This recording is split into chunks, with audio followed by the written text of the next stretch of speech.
They call it MFA fatiguing, where they're just trying to get the user to stop hitting cancel and hit yes. So they finally hit yes, and now they have access to whatever they were trying to log into. In July 2024, Ticketmaster experienced a significant data breach that exposed personal and financial information of millions of users. The breach involved unauthorized access to a cloud database hosted by a third-party provider, Snowflake, due to compromised credentials that lacked multi-factor authentication. This breach included personally identifiable information, or PII, such as names, email addresses, phone numbers, and hashed credit card details. So John and Reese, what do you think about this situation? So one of the things that I guess I kind of got to lead out is about multi-factor authentication and how important it is and why it's important to have it. When you talk about multi-factor authentication and you talk about the China hack, there is not a lot of information coming out about it, but you're talking about a nation state targeting a very specific organization with the intent to exploit that network.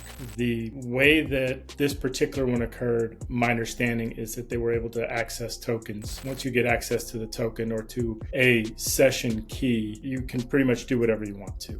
So you don't even need the MFA if they've already authenticated and you grab that session token or session cookie, depending upon how you look at the application that's being used. So I guess my main question would be, would it even matter, me being a user, to have multi-factor at that point if they've already captured a key, so to say? So in the sense of if they've already captured your session token or your session cookie, MFA is not going to be a factor in that particular instance. But if they've caught that, then they're already pretty far into your network because they're able to see the network traffic that's being communicated. As an example, if it's SMS-based MFA, the techniques that are being used currently are to socially engineer somebody at Verizon or AT&T or T-Mobile or wherever into changing the SIM card basically over to a SIM card that they control. And now all your messages, they're basically taking over your phone. So your phone no longer has access to that phone number. That number has been ported over to a new phone that the attacker controls.